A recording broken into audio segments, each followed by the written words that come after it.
Good afternoon, sir. Please be careful. The floor is wet. Thank you, young lady. Do you need assistance finding anything? No, thank you. I only need a few things. Some of us have places to be. If he cannot pay, he should move aside. I'm sorry, I didn't mean to delay anyone. Sir, let me get that for you. Ma'am, are you sure? In my entire world, I have never seen such kindness. It's okay, sir. We all need a little help sometimes. God bless you. Thank you. You're welcome. Thank you so much. Is there a reason this display is unfinished? I stopped to help a customer. Your job was this shelf. I understand. Then remember that next time. Sometimes we all need someone to help. You know Mrs. Price will complain you left your section again. Maybe, but I couldn't just watch someone struggle. Serafina Hart, your employment with Belmont Market is terminated effective immediately. Because I helped someone? Because you ignored management instructions.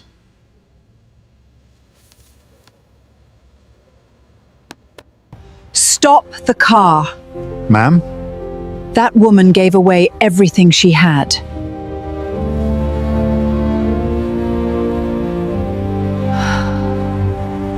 Excuse me, young lady.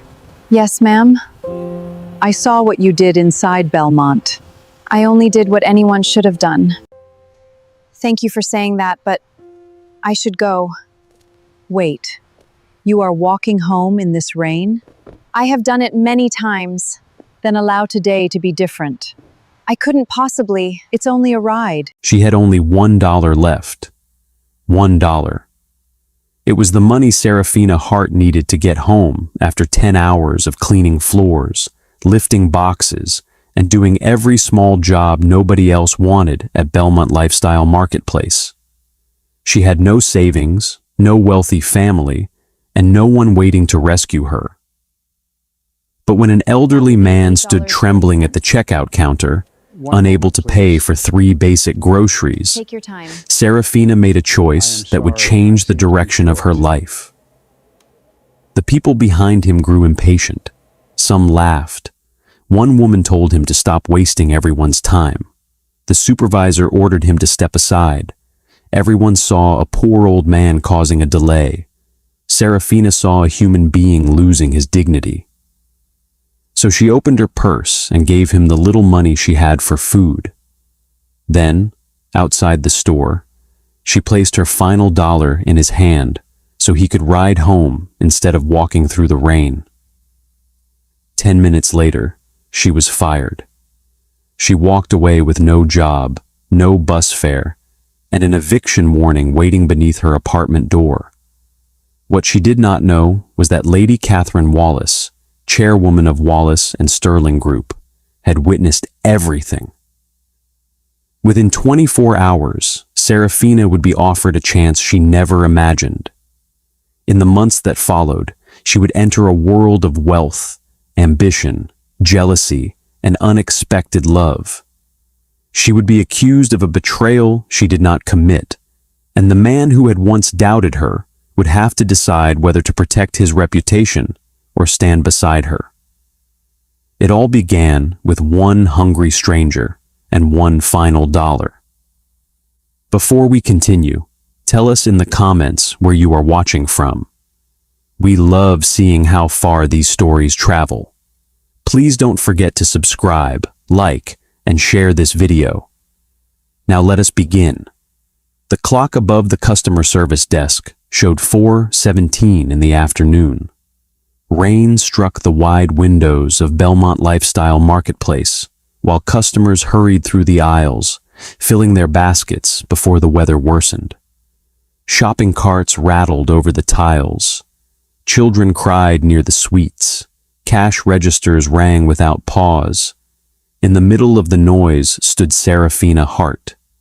She was 26, with warm brown eyes, dark hair tied neatly behind her head, and a faded green uniform that had been washed so often the fabric had lost its original color. Serafina was officially employed as a cleaner. In reality, she did almost everything. She swept floors, wiped counters, returned abandoned products to shelves, collected carts from the rain, carried heavy items for customers, and covered whichever section was short-staffed. That day, another cleaner had failed to report. Serafina had started work at 6 in the morning and had not yet taken a proper break. Her supervisor had promised her one at noon. Noon passed, then 1 o'clock, then 2. By 4:17, she had stopped expecting it. Her stomach tightened beneath her uniform as she arranged cereal boxes near the checkout area. Payday was still 2 days away. In her purse was enough money for a small evening meal and the bus ride to her rented room. There was no room for unexpected expenses, no room for generosity. At least, that was what life kept trying to teach her. Serafina. She turned and saw a pregnant customer struggling to lift a large bag of rice into her cart. "Allow me," Serafina said, hurrying over. The woman exhaled with relief. "Thank you. I thought I could manage it." "You probably could," Serafina replied as she lifted the bag. "But there is no prize for doing everything alone." The woman laughed, and Serafina secured the rice inside the cart. "You are always so helpful," the customer said. "It is my pleasure." As Serafina returned to the display, Mia, a young cashier at the nearest register, leaned toward her. "You know Mr. Denton will complain that you left your section again." She needed help. She did not ask. She should not have to ask while struggling directly in front of me. Mia shook her head, though she was smiling. "One day, caring too much is going to get you into trouble." Serafina adjusted a crooked box. "I did not know caring was against store policy." "In this place, it probably is." A sharp voice cut through their laughter. "Is there a reason this display is still unfinished?"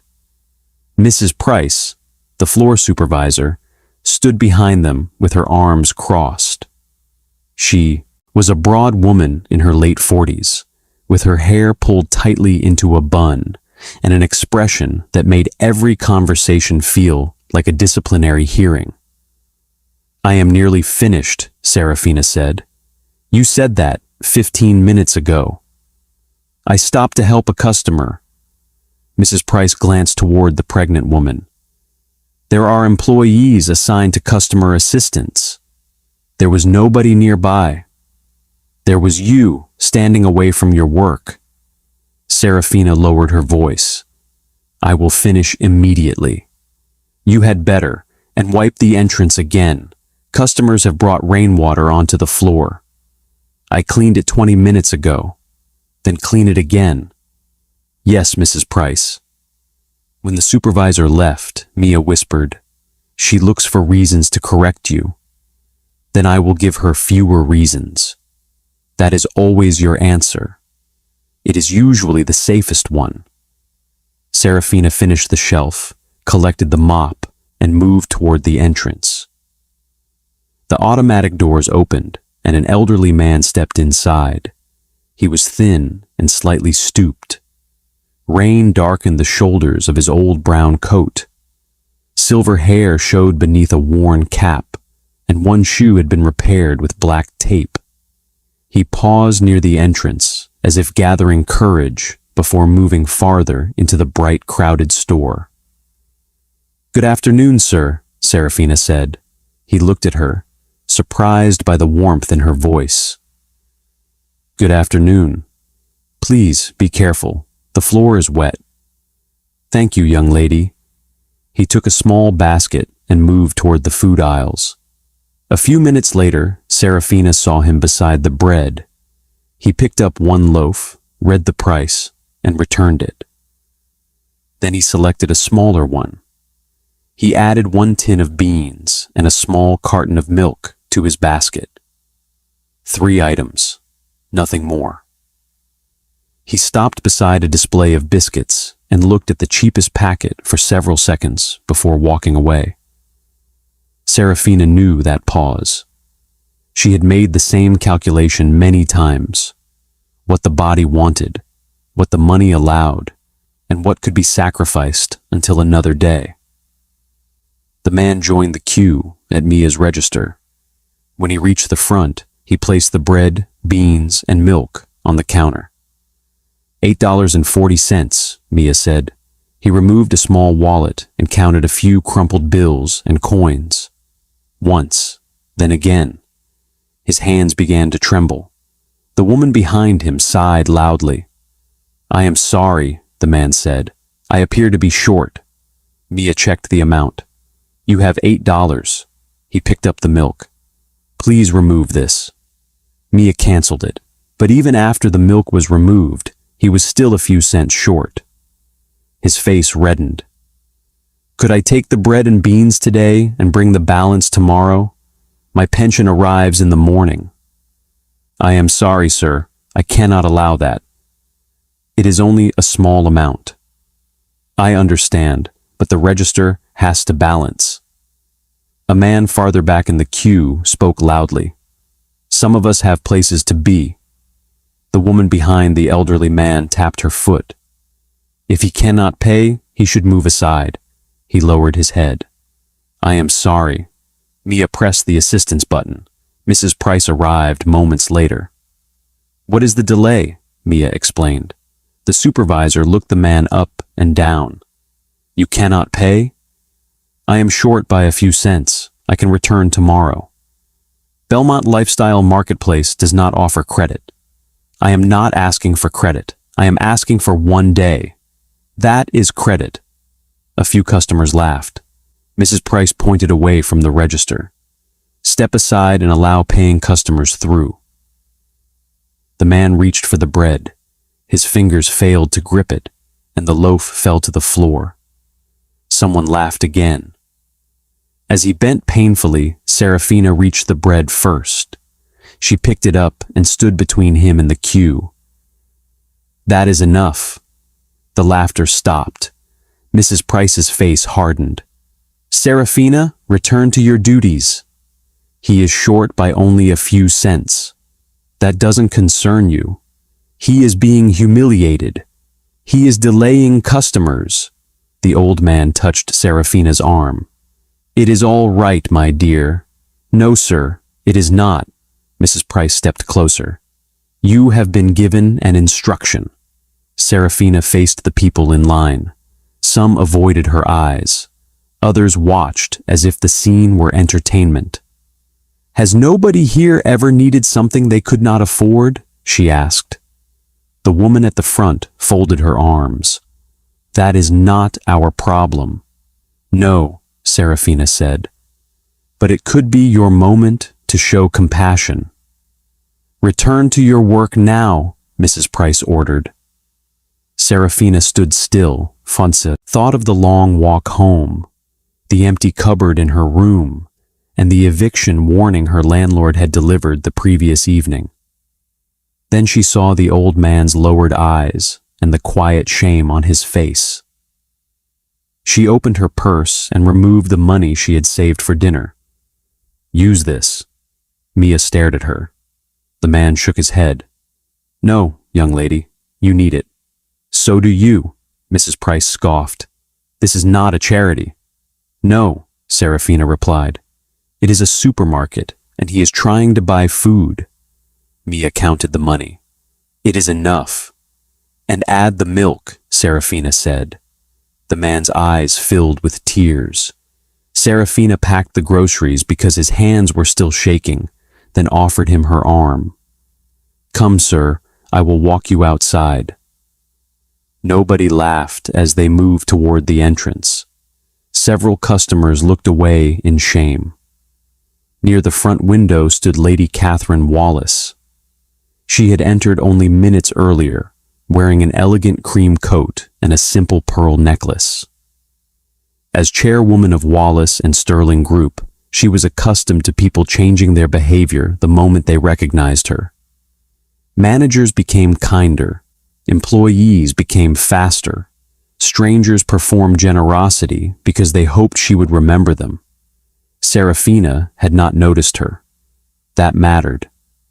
Lady Catherine watched the young cleaner protect a stranger without knowing anyone powerful was present. Outside, Serafina asked the man how he planned to get home. "I will walk." "How far?" "About 2 miles." "In this rain?" "I have walked farther." She understood that answer. It was the language of people who had no alternative. Serafina searched her purse and remembered the final dollar hidden in a small pocket. It was her bus fare. She held it for a moment, then placed it in his palm. "It will get you home." He tried to return it. "What about you?" "I can walk." "You have already bought my food." "My legs are stronger than yours today." Tears moved down his weathered cheeks. "Why would you do this for a stranger?" "Because hunger hurts, whether the person suffering is family or a stranger." He closed his fingers around the dollar. "What is your name?" "Serafina Hart." "And mine is Patrick Ford." "It is nice to meet you, Mr. Ford." "I will remember what you did." "Then remember it by helping someone else when you have the chance." Patrick nodded and walked toward the bus shelter with the grocery bag held close to his chest. Serafina watched until he was safely beneath the roof. Then she returned inside, expecting a warning from Mrs. Price. Instead, Harold Denton, the store manager, was waiting beside the entrance. "My office, now." His office sat behind the storage room. The walls were dull, the air felt stale, and the fluorescent light flickered above his desk. Mrs. Price stood beside a filing cabinet while Serafina remained near the door.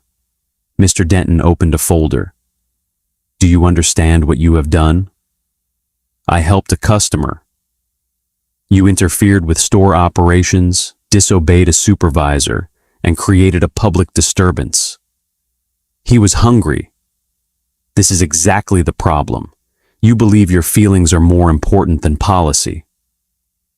There was a person involved. Feelings were already involved. Mrs. Price rolled her eyes. "This is not a philosophy class." "No," Serafina said. "It is not." Mr. Denton leaned forward. "You have generally been dependable. You arrive on time. Customers like you. But today you crossed a line." "What line?" "You decided you had the authority to challenge management. I believed the instruction was wrong. That was not your decision." For a moment, Serafina considered saying whatever would save her job. She could apologize for caring. She could promise never to interfere again. But the lie would have stayed inside her long after the conversation ended. "I saw someone being embarrassed over a problem that could have been solved with kindness," she said. Mrs. Price gave a humorless laugh. "You think kindness is always the answer." "Not always," Serafina replied. "But cruelty should not be the first one." Mr. Denton removed a sheet of paper. "Your employment is terminated, effective immediately." The words seemed to shrink the room. "You are firing me?" "For insubordination and disruption." "I have worked here for almost a year. I have covered extra shifts and stayed late whenever you asked." "I know." "Then how can one moment erase everything?" "One moment can reveal a person's judgment." Serafina thought of her rent, the empty cupboard, and the money she had just given away. "Please reconsider. The decision is final."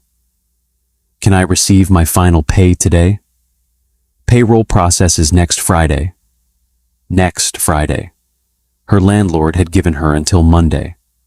Mr. Denton pushed the termination form toward her. She read every word before signing the section confirming receipt. "Thank you for the opportunity," she said. Mrs. Price appeared almost offended by her calmness. Mr. Denton watched her collect her handbag. "You are a good person, Serafina, But goodness alone is not enough. She paused at the door.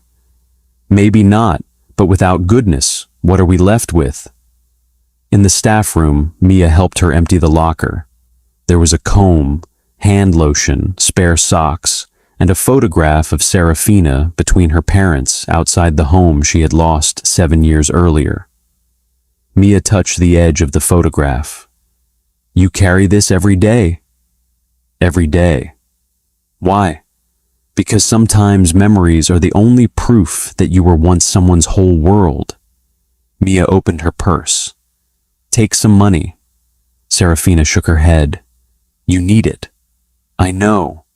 Then take it. I have spent years learning how to survive alone.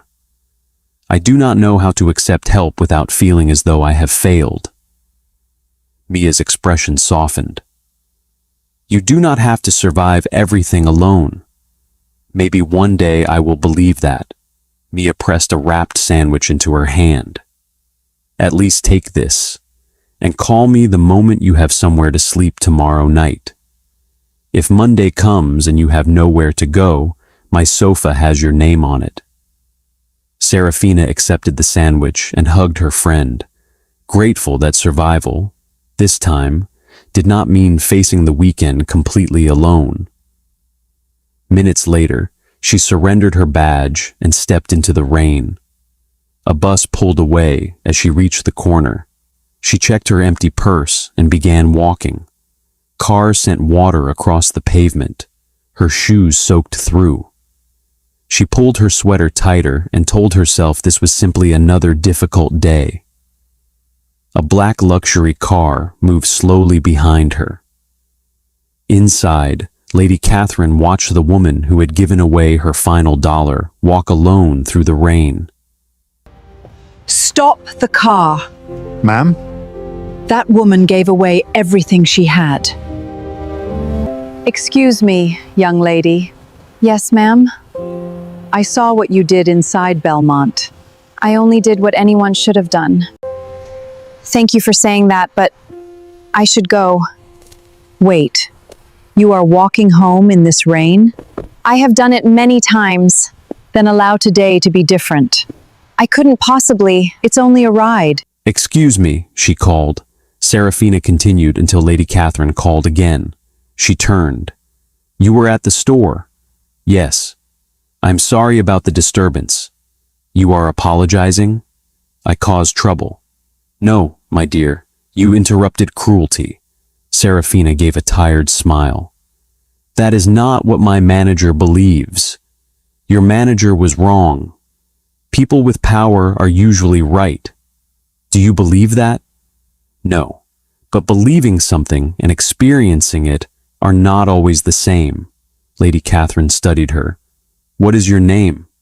Serafina Hart. I am Catherine Wallace. Recognition crossed Serafina's face. Lady Catherine Wallace? Yes. Serafina straightened, suddenly conscious of her soaked uniform. I should not be standing here looking like someone who has nothing. Lady Catherine's voice softened. I saw what you had. You had courage when silence would have been easier, and compassion when everyone around you chose convenience. The rain tapped steadily against the umbrella. Why are you walking? Lady Catherine asked. I gave away my bus fare. Of course you did, Serafina almost smiled. You say that as though you expected it. I am beginning to understand you. Lady Catherine offered her a ride. Serafina refused twice, explaining that she did not want pity from a stranger. I am not asking you to trust me with your life, Lady Catherine said. Only for the length of a car ride. Serafina hesitated. You spent the afternoon protecting another person's dignity, Lady Catherine continued. Allow me to protect yours for 20 minutes. At last, Serafina nodded. Only a ride. Only a ride. The warmth inside the car made Serafina aware of how cold she had become. She sat carefully, trying not to stain the cream leather. Lady Catherine noticed. The seats can be cleaned. Serafina glanced at her. Cars like this probably cost more than everything I own. Lady Catherine laughed warmly. Most wealthy people forget what it feels like to be uncomfortable. I try not to. As the city passed beyond the rain-covered windows, Lady Catherine asked why Serafina had helped Patrick. Because he needed it. Most people walked away. I know what it feels like to stand somewhere and hope someone notices you. The older woman did not interrupt. Her silence made it easier for Serafina to continue. My parents died when I was 19. My father went first, suddenly. My mother never recovered from losing him and died a few months later. Lady Catherine's eyes softened. You were left alone. Yes, the house was taken and I left college. I worked wherever I could. What were you studying? Business administration. Did you enjoy it? Very much. I liked understanding how small decisions affected an entire organization. Then why are you still kind after everything life has taken from you? Serafina touched the small necklace at her throat. Because my parents would not have wanted hardship to turn me into someone I could not recognize.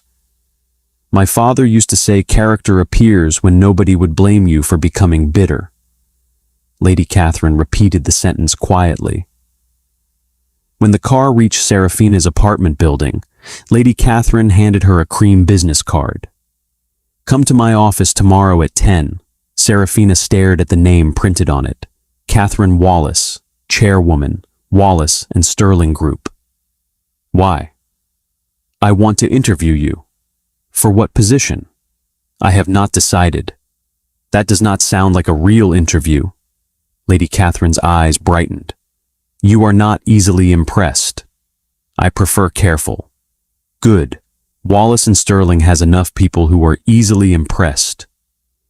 Serafina held the card, but did not close her fingers around it. I do not want to become anyone's charity project. Good. I am not offering charity. I am offering an opportunity. What you do with it will be yours.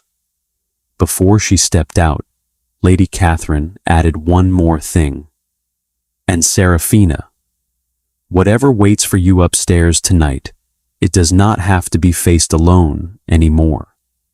Call the number on the back of that card if the weekend becomes difficult. My assistant will answer even on a Sunday. Serafina turned the card over and found a second number, handwritten. After the car left, Serafina found a final eviction warning taped to her door. Payment required by Monday.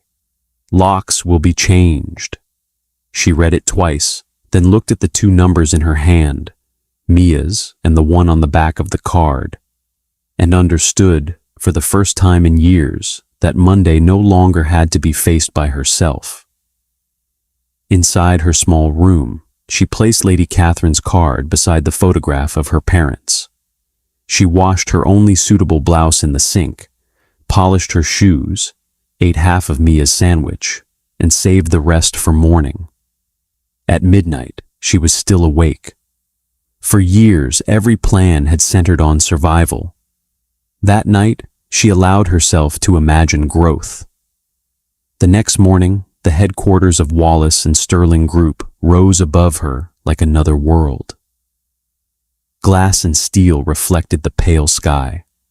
Executives crossed the entrance in tailored suits, while Serafina stood across the street in a carefully pressed blouse and repaired shoes. She almost turned back. Then she remembered her father's voice. Never reject yourself before someone else has the chance to see your value. She crossed the street. Lady Catherine received her warmly and reviewed a simple resume prepared from the work history Serafina had described in the car. You worked in a hotel, Lady Catherine said. What did you do? Housekeeping. I also trained new staff when supervisors were unavailable. You worked at a clinic? Yes. It taught me that small organizational mistakes can affect many people. And Belmont Lifestyle Marketplace? Patience. Difficult customers are often frightened, tired, or embarrassed before they become difficult. The office door opened before Lady Catherine could respond. Mother, the board meeting was moved to... Julian Wallace stopped when he saw Serafina. He was tall, dark-haired, and composed, wearing the kind of suit that seemed made for the person rather than bought from a store. Serafina recognized him from business magazines. Lady Catherine introduced them. The woman from the supermarket? Julian asked, his tone more curious than unkind, though the word still landed like a label. Serafina felt reduced to a story before she had even spoken. Julian noticed and corrected himself. My apologies. My mother spoke about what happened. I did not mean to make you uncomfortable. You did not, Serafina said, but I would rather you learn who I am than who I was on one afternoon. Something in his expression shifted, as though he had not expected to be corrected so plainly. Lady Catherine asked him to stay for the interview. When she asked why Wallace and Sterling should consider Serafina, the young woman did not pretend to possess experience she lacked. I do not have the qualifications most applicants have, she said, but I know how to work, how to listen, and how to learn. People have underestimated me before knowing my story. I have learned not to underestimate myself. Julian leaned back. This company moves quickly. You would work beside people with advanced degrees and years of experience. Would that intimidate you? Yes. He looked surprised. I would be foolish if it did not, Serafina continued. But being intimidated and giving up are different things. Julian studied her a moment longer than the question required. He was not convinced yet, only curious enough to want to be. By the end of the interview, Lady Catherine offered her an entry-level operations trainee position with structured training and evening business courses. No special treatment, Serafina said.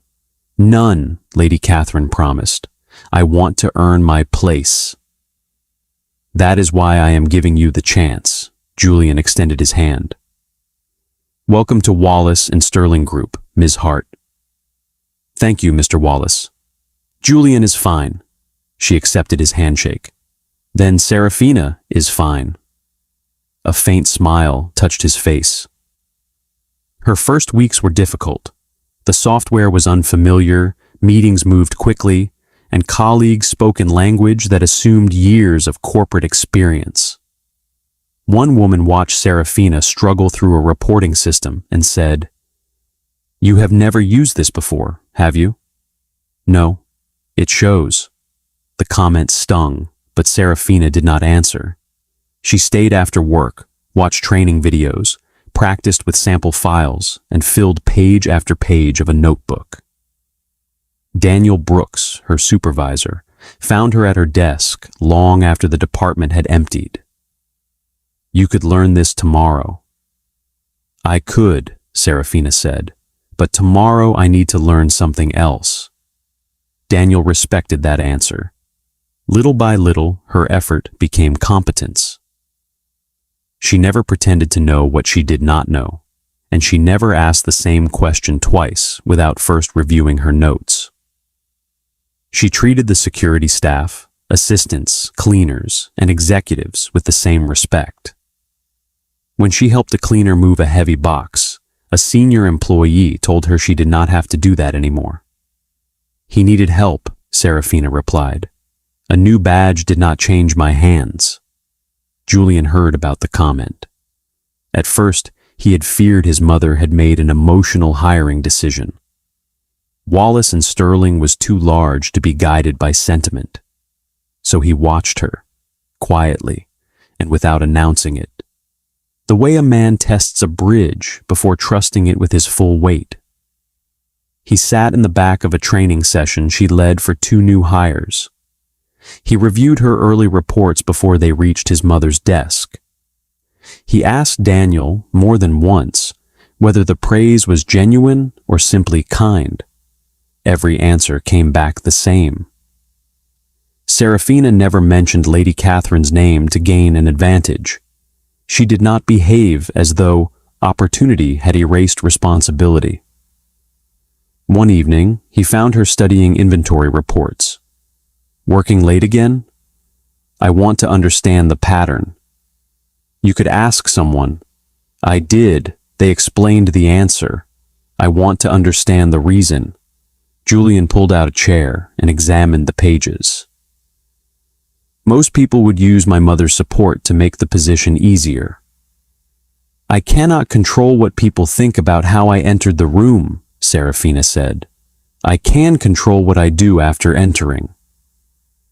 That answer followed him long after he left, and it was the moment his caution finally gave way to something closer to respect.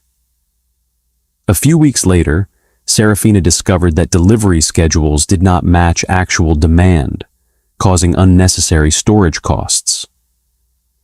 Daniel asked her to present the finding to senior managers. One executive challenged her. "You are proposing a change to an established ordering process. Based on what experience?" "Based on 6 months of data." She explained the pattern without becoming defensive. When the figures were reviewed, the executive nodded. "She is right. The change saved the company a significant amount over the next quarter, and Daniel recommended her for the retail expansion team, a project everyone in the department knew would define whoever led it. Vanessa Whitmore had expected to lead it. She had worked at Wallace and Sterling for 5 years and understood its social world as naturally as breathing. Her family moved in the same circles as the Wallaces, and she had quietly assumed that the expansion project, and eventually Julian himself, would both come to her in time. When Daniel announced that Serafina would join the expansion team alongside her, Vanessa smiled through the meeting and said nothing. That evening, she visited Lady Catherine's office and questioned whether character and potential were enough for a demanding corporate environment. "Experience can be gained," Lady Catherine said. "Reputation takes years." True. It can also be destroyed in one afternoon by the way a person treats someone powerless. Vanessa understood the warning and left with her pride wounded, but not her ambition. Weeks later, Wallace and Sterling hosted its annual charity gala. Lady Catherine insisted Serafina attend. "I do not own anything suitable," Serafina said. "The event is not a clothing examination. It may feel like one. Then stop measuring yourself through other people's eyes." Serafina borrowed a simple navy dress from her colleague Emily and wore her mother's silver necklace. Vanessa had assumed she would walk into the gala on Julian's arm, as she had the year before. Instead, she watched him cross the room the moment Serafina appeared. "You came. Your mother is difficult to refuse. That is one of her talents." He led her away from a group of curious executives and onto the terrace, where the city lights stretched beneath them. "Do you enjoy these events?" Serafina asked. "Sometimes. Mostly, I feel as though everyone is performing confidence. You included? Especially me. You are Julian Wallace. People think you have everything figured out. That is the image. The reality is that my mistakes affect thousands of employees, and everyone expects me to make the right decision before I have enough information." Serafina considered him differently. "People meet your name before they meet you." "Yes. They meet my circumstances before they meet me." Julian turned toward her. "They see a cleaner," she continued, "or someone poor. They decide what I can do before I speak." What should they see? Just me. Inside the ballroom, Vanessa watched through the glass doors as Julian listened to Serafina with an openness he had never offered her in 5 years of trying. Her jealousy stopped being a private discomfort and became a plan. Over the following weeks, Serafina and Julian grew closer through small moments rather than dramatic declarations. Lunch after meetings, a shared umbrella crossing the lobby, late conversations that drifted from spreadsheets into childhood, fear, and the lives they had once imagined for themselves. Julian invited her to dinner at a quiet restaurant beside the river. Serafina arrived in a simple cream dress and immediately noticed that the place was warm rather than extravagant. "I expected chandeliers and people discussing investments," she said. "That sounds exhausting. It sounds like your world." "It is. That is why I chose somewhere else." Over dinner, Julian admitted that wealth had not protected him from being used. A former girlfriend had sold private family photographs to a magazine. Another had treated marriage as a corporate merger. Attention becomes difficult when you cannot tell whether someone wants you or the life around you, he said. Serafina understood more than he expected. Poverty creates the opposite problem. People assume you want something before you ask for anything. "What do you want?" he asked. She considered the question carefully. "A life where I am not always afraid that one bad day will take everything away." Julian did not promise to rescue her. He simply said, "You deserve a life larger than survival." That was the moment she began to trust him. Vanessa noticed the change between them and moved quickly. She began suggesting, quietly and to the right people, that Serafina's rise was built on sympathy rather than skill. When gossip alone failed to slow her, Vanessa used her senior system access to remove a supplier file from the expansion project 2 days before Serafina was due to present it. The activity record initially pointed towards Serafina. Daniel called her into his office. "Did you delete this document?" "No. Your account accessed it." "I reviewed it yesterday, but I did not remove anything." Daniel believed her, but an investigation was required. For 2 days, whispers moved across the department. Serafina questioned every click she had made, afraid that inexperience had finally betrayed her. Julian found her alone near the elevators. "Do you believe you deleted it?" "No." "Then do not speak as though you might have." "I am new. Mistakes happen." "Being new does not make you guilty." The technology team restored the file and discovered that its permissions had been altered through an administrator account. The attempt had failed, but nobody could prove who had used the access. Vanessa became more careful and angrier. 2 weeks later, the presentation Vanessa had lost went ahead as planned. Serafina's analysis revealed that one proposed supplier contract contained inflated service charges hidden across several categories. If approved, it would have cost Wallace and Sterling millions over 5 years. During the executive review, Vanessa dismissed the concern as a misunderstanding by an inexperienced employee. Serafina did not respond emotionally. She laid out the figures, showed the duplicated costs, and compared them with 3 similar contracts. The board postponed approval and commissioned an independent review. Serafina's findings were confirmed. Lady Catherine promoted her from trainee to operations analyst. The promotion was modest in title, but significant in meaning. It proved that the opportunity had become achievement, and it placed Serafina exactly where Vanessa had once expected to stand. Julian took her to the quiet riverside restaurant to celebrate.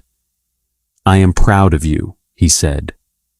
Serafina traced the rim of her glass. "Part of me still expects someone to say there has been a mistake." there has been, her face changed. The mistake was everyone who decided what you could become before giving you the chance. She laughed, then grew quiet. Julian, I am afraid of this. The promotion? Us. He waited. My parents died within months of each other. After that, every safe thing disappeared. I learned not to depend on people, because losing them hurts less when you never allow yourself to need them. Julian reached across the table, but did not take her hand until she turned her palm upward.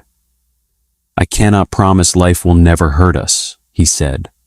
I can promise that I will not disappear because things become difficult.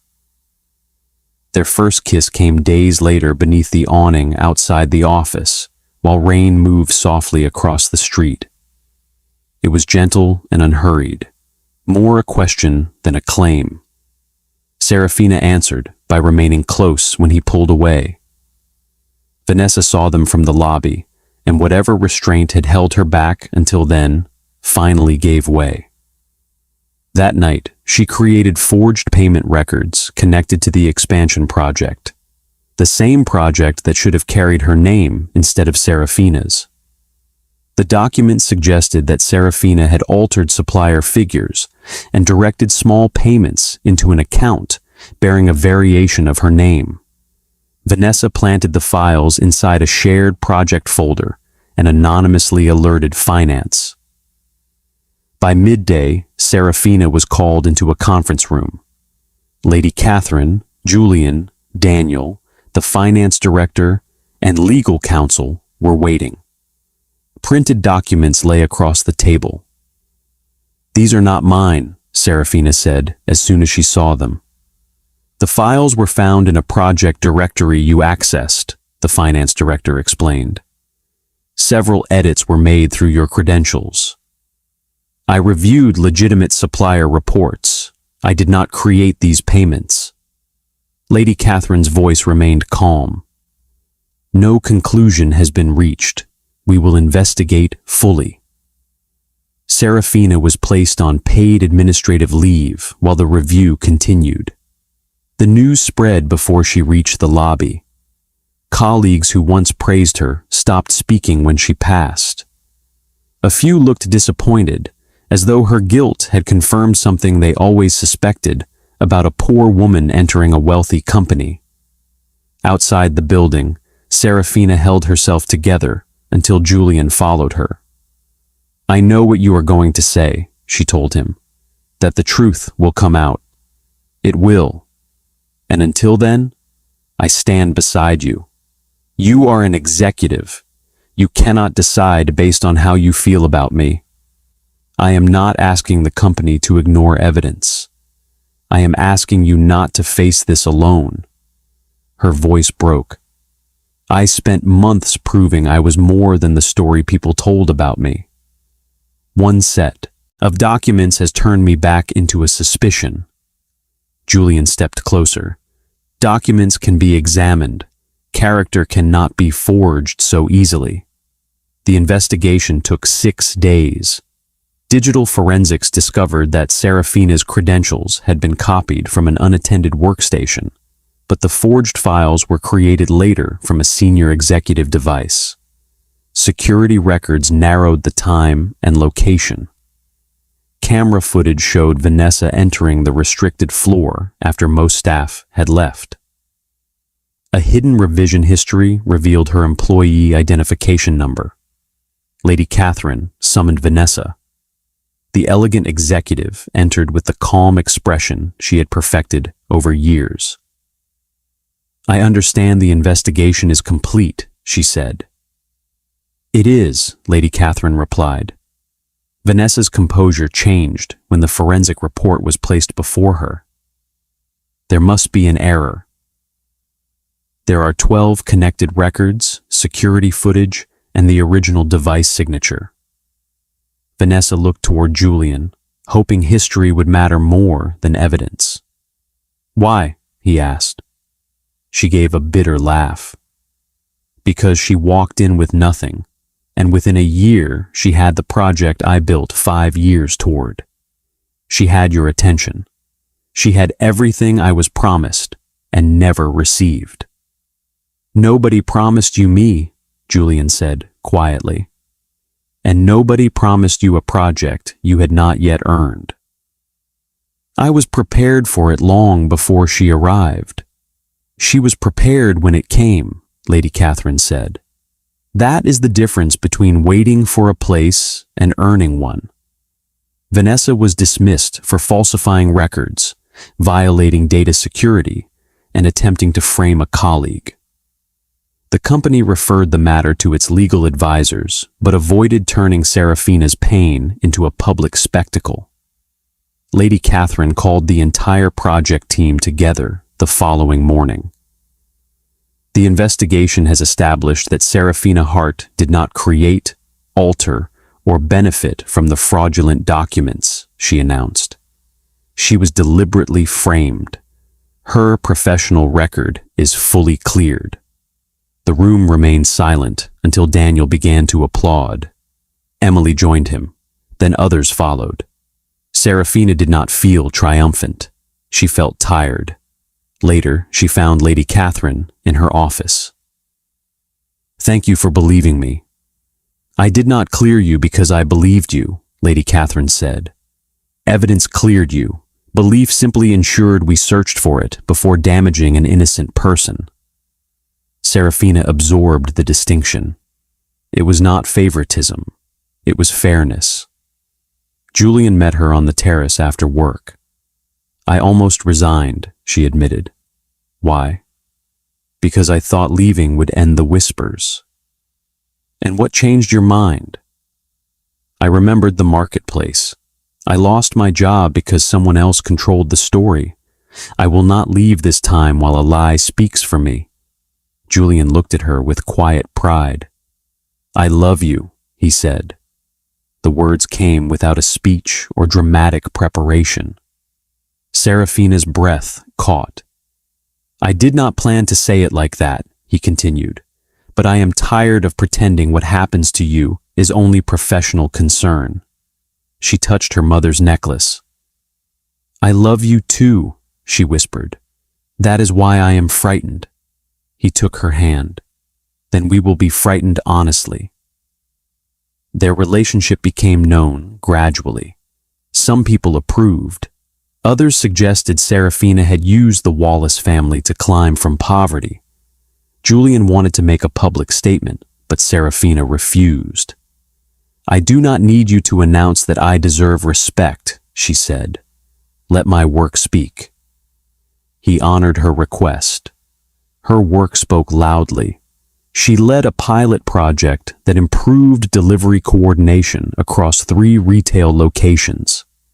Customer complaints fell, staff overtime reduced, and inventory losses dropped. At the year-end review, Lady Catherine promoted her to operations manager. The promotion came with a salary that allowed Serafina to clear her rent, move into a safe but modest apartment, and return to evening college. She did not buy expensive clothes or change her manner. Her first purchase was a sturdy pair of shoes. When Julian noticed them, she lifted one foot proudly. These should survive a board meeting and a 4-mile walk. You are not planning another 4-mile walk. Life does not always consult my plans. Months after Patrick disappeared into the rain, Lady Catherine's assistant located him through the pension office. Serafina visited his small boarding house without cameras or publicity. He recognized her the moment he opened the door. Serafina Hart, she smiled. You remembered. I prayed for you every night. His room was clean, but sparse. Serafina sat beside him and explained how that afternoon at the marketplace had changed the direction of her life. Patrick listened with tears in his eyes. I thought you rescued me. No, she said. You reminded me who I was at the exact moment life tried to punish me for it. She arranged reliable meal support through a community program run by Wallace and Sterling's charitable foundation. but she made one condition. Patrick would not be presented publicly as a helpless man. He deserves assistance, not humiliation dressed as publicity, she told Lady Catherine. That decision made the older woman even prouder. There was still one open door from the day everything began. Belmont Lifestyle Marketplace had struggled after several customers posted accounts of Patrick's treatment and Serafina's dismissal. The owners ordered an internal review. Mia provided a statement, and security footage confirmed what had happened. Mr. Denton received a formal disciplinary warning for mishandling the incident and for failing to follow fair dismissal procedures. Mrs. Price was removed from her supervisory role after additional staff reported similar behavior toward vulnerable customers. Months later, Wallace and Sterling acquired the small retail chain as part of a community market expansion. Serafina did not ask Julian to buy it, and Julian did not purchase it as revenge.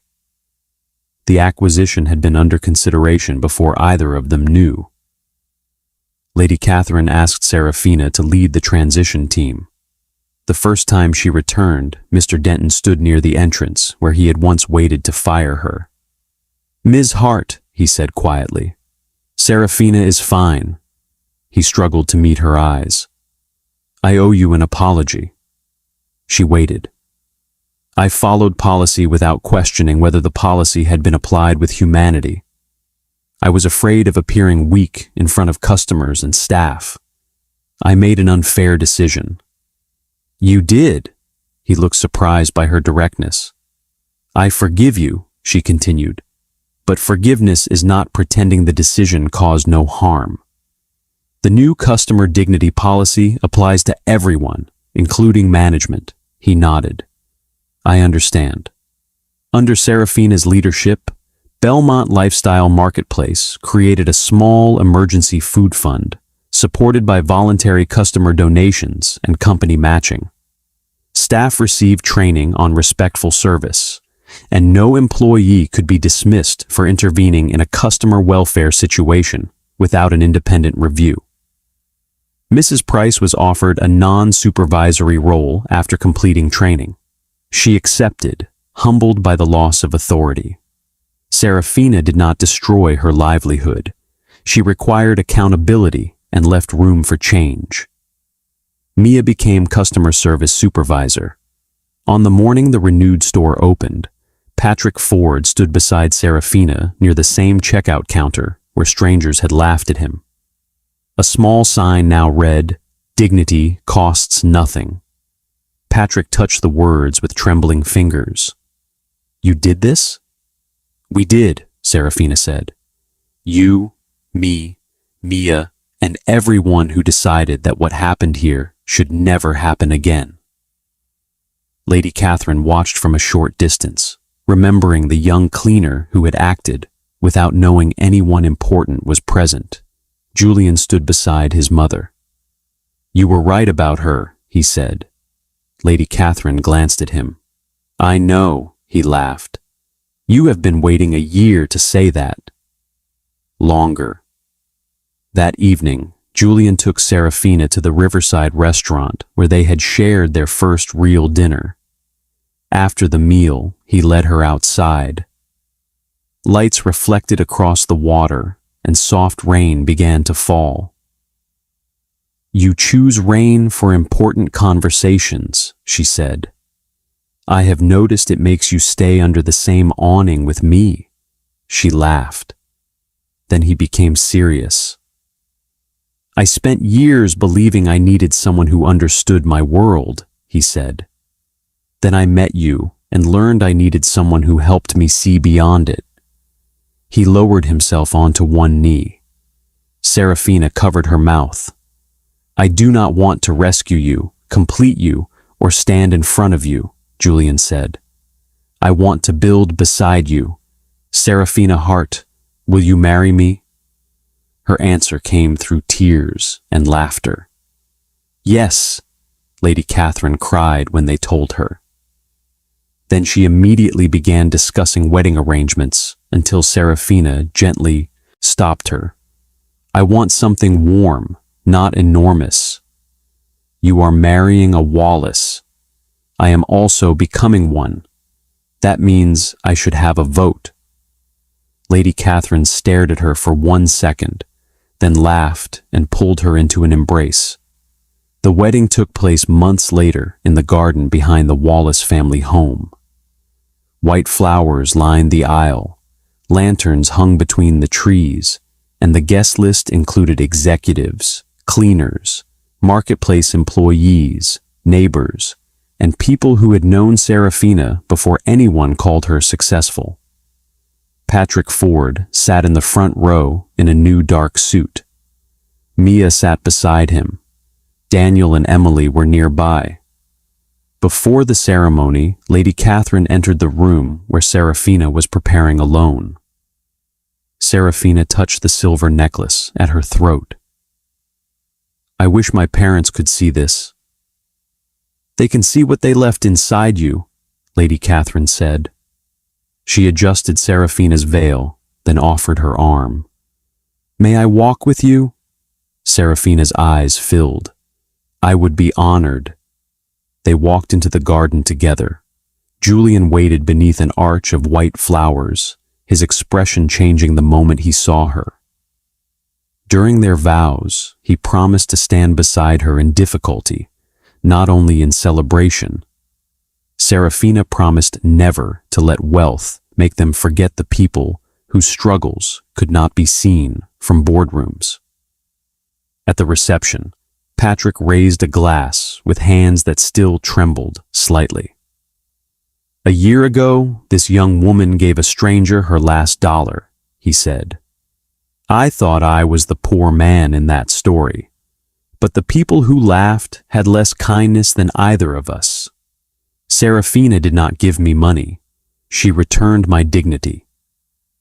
The garden fell silent. And I pray that every person here remembers this. What looks small in your hand may become enormous in another person's life. Serafina wiped tears from her cheeks. Later, beneath the lanterns, Julian found her watching Lady Catherine dance with Patrick. What are you thinking? He asked. That I believed losing my job was the end of my life. And now I think some doors close because we are standing too long in front of the wrong room. Julian drew her closer. Do you regret it? Never. Even after marriage, Serafina continued working. She completed her degree and eventually became director of community retail operations at Wallace and Sterling Group. She was respected not because she had married into the family, but because the system she created improved stores, supported workers, and protected customers. Every Belmont Lifestyle Marketplace branch kept a simple sign near its entrance. Dignity costs nothing. Serafina visited the original store often. She greeted cleaners and cashiers by name, listened to their concerns, and reminded managers that rules existed to serve people, not erase them. She never forgot the afternoon when Patrick's bread fell to the floor, or the silence that followed when strangers finally stopped laughing. That single dollar did not purchase a wealthy family, a career, or a marriage. It revealed the character she already possessed. Lady Catherine saw it. Julian came to love it. Vanessa tried to destroy it and failed. Mr. Denton learned too late that policy without humanity becomes cruelty. Patrick carried its kindness home through the rain, and Serafina learned that accepting kindness did not make her weak. Sometimes the hand that gives must also learn how to receive. Her story was never about a poor cleaner becoming valuable because rich people noticed her. She had always been valuable. The opportunity simply gave the world enough time to see it. So, what would you have done in that checkout line? Would you have helped Patrick, spoken up, or remained silent? Tell us in the comments and let us know where you are watching from. If Serafina's story touched your heart, like this video, subscribe to the channel, and share it with someone who needs a reminder that kindness is never wasted. Because sometimes the smallest thing you give away becomes the beginning of everything you were meant to find.